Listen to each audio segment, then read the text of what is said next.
भले ही captain America हो, लेकिन तुम स्टीव रॉजर्स नहीं। तुम कैप्टन अमेरिका हो बट तुम स्टीव रॉजर्स नहीं हो। ये बात तो पूरी दुनिया को मालूम है कि भाई दोनों अलग अलग है। तो भाई लोग, मार्वल वापस आ चुका है अपने विंटर सोल्जर वाली और सिविल वॉर वाली वाइफ वापस लेकर। तो फाइनली थोड़ा बहुत तो सीरियस देखने को मिलेगा, वरना हल्क के टोर देख के तो हम बहुत परेशान हो गए थे। और टीजर की सीरियस स्टोरी देखने के बाद ये समझ में आ रहा है कि ये लोग falcon and the winter soldier के एलिमेंट को भी फॉलो कर रहे हैं, जिस तरह से उन्होंने ग्राउंड बेस्ड स्टोरी दिखाई थी। और साथ ही साथ ये लोग कैप्टन अमेरिका विंटर सोल्जर वाला टच भी दे रहे हैं। टीजर की शुरुआत में हमें रोज थंडरबोल्ट दिखाए जाते हैं, जो कि यूएसए के प्रेसिडेंट बन चुके हैं एमसीयू में। तो वहां पर अपने कैप्टन अमेरिका सैम विल्सन को इनवाइट किया जाता है, जिसकी मुलाकात रोज थंडरबोल्ट से होती है, जो उससे कहते हैं कि हमें कैप्टन अमेरिका की जरूरत है, और वो कैप्टन अमेरिका को दोबारा से मिलिट्री ज्वाइन करने का कहते हैं। रोज थंडरबोल्ट प्रेसिडेंट कैसे बन गए ये मैं तुम्हें नहीं बताने वाला, ये जाके तुम सीक्रेट इन्वेंशन में देख लो, क्योंकि उसका सीजीआई देखिए मुझे उल्टी आती है। गजब बेइज्जती है। क्योंकि कैप्टन अमेरिका फर्स्ट एवेंजर के अंदर भी स्टीव रॉजर्स सबसे पहले मिलिट्री के लिए काम करते थे, उसके बाद जाके उन्होंने एवेंजर्स को ज्वाइन किया। और साथ ही साथ ये बताता चलूं कि रोज थंडरबोल्ट्स का रोल जो कि विलियम हॉर्ट प्ले कर रहे थे इनक्रेडिबल हल्क और मार्वल की बहुत सारी मूवीज के अंदर, उनकी डेथ के बाद अब ये रोल हॉरिजन फोर्ड को दे दिया गया है। और यही वजह है कि टीजर के सीन के अंदर मुस्टैचिस का डायलॉग दिया गया है, क्योंकि हैरिसन फोर्ड ने इस रोल के लिए मूंछ रखने से मना कर दिया था। और नेक्स्ट सीन के अंदर मूवी की कॉन्टेक्ट की समझ में आना शुरू हो जाती है, जिसको देख के यही लगता है कि जापान और यूएसए की बहुत बड़ी जंग होने वाली है किसी चीज को लेकर, और ये दोनों कंट्रीज मिलिट्री और पॉलिटिकली बेस पर इन्वॉल्व हो जाएंगे एक दूसरे के साथ। और ये बात कंफर्म हो जाती है इस सीन के अंदर रडार को देखकर। और साथ ही में हमें जापान के फाइटर जेट्स भी नजर आते हैं।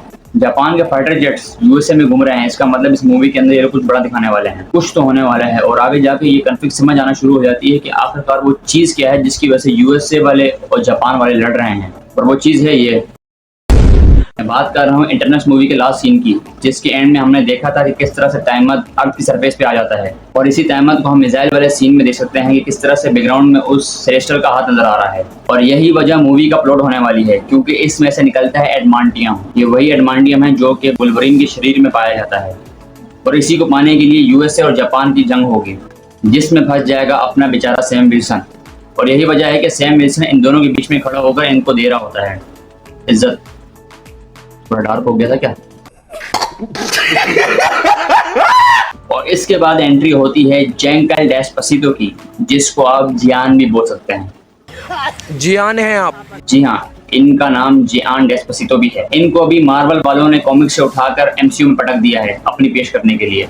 पहले इनके बारे में डिटेल में बात करेंगे किसी और वीडियो के अंदर। और इसके बाद ईसा ब्रैडली को देख सकते हैं कि जिसमें वो रोज थंडरबोल्ट्स पर गोली चला रहे हैं। ऐसा क्यों हुआ है नो आइडिया, हो सकता है कि बूढ़ा सटक गया हो, शायद कि इनको मालूम हो गया होगा कि इसी ने मेरा बटवा चुराया है। इस सीन को देख के ऐसा लग रहा है कि शायद इनको मालूम हो गया है कि यही बंदा है जो रेड हल्क बन गया है या शायद बनने वाला है। और अगर आप लोग नहीं जानते कि ईसा ब्रैडली कौन है, तो ये वही कैरेक्टर है जिसको हमने falcon and the winter soldier में देखा था। ये वही इंसान है जो कि कैप्टन अमेरिका स्टीव रॉजर्स के बाद दूसरे सुपर सोल्जर बनते हैं, लेकिन ब्लैक होने की वजह से यूएसए आर्मी इनको रिजेक्ट कर देती है और 30 साल तक हाइड्रा वाले इन पर एक्सपेरिमेंट करते हैं, साले रेसिस्ट करेंगे। और फिर आगे जाके ईसा ब्रैडली कैप्टन अमेरिका की तरह खिड़की से कूद जाते हैं कैप्टन अमेरिका को रेफरेंस देने के लिए। ये मार्वल वाले विंटर सोल्जर को बिल्कुल कॉपी पेस्ट क्यों किए जा रहे हैं? और फिर हमें मिस्टर ब्लू भी देखने को मिलते हैं कुछ सेकंड के लिए, जिनको हमने इनक्रेडिबल हल्क में देखा था। ये वही कैरेक्टर है जिसका दिमाग हीक्वर्ड में बदलना शुरू हो जाता है। और ये हल्क की टाइमलाइन का एक बहुत बड़ा विलन है, जो कि अपने सारे काम दिमाग से करता है। और इसी के साथ हमें सैम विल्सन की अपग्रेडेड विंग्स देखने को मिलते हैं, जिसकी वजह से वो सुपरमैन बन जाता है, यानी साउंड बैरियर को ब्रेक करता हुआ वो फ्लाई कर रहा है। और अगर यहाँ पर गौर किया जाए तो बहुत सारी चेरी ब्लॉसम भरी पड़ी है। इसका मतलब ये फाइट टेक प्लेस करने वाली है जापान के अंदर। और कुछ सीन के अंदर से इन्होंने रेड हल्क को रिमूव किया है। ऐसा लग रहा है जैसे शील्ड की वजह से पूरी बिल्डिंग तबाह हो रही है। ये ट्रांजिशन दिखने में तो कमाल थी। एक्चुअली में इस ट्रांजिशन के अंदर से रेड हल्क को रिमूव किया गया है, क्योंकि हमारा काटा जा रहा है एक बार फिर। रेड हल्क को ट्रेलर या फिर मूवी में दिखाने के लिए यहाँ से हटाया गया है, और फिर फाइनली हमें कुछ सेकंड के लिए रेड हल्क देखने को मिलता है। इसी सीन की वजह से ही इस टीजर की हाइप बनी हुई है। व्हाट इफ मूवी में जब ये सीन आया तो वहां पर रेड हल्क वर्सेस हल्क हो जाए, तो ये मूवी पक्का ब्लॉकबस्टर होने वाली है। और ये था captain America brave new world teaser का ब्रेकडाउन।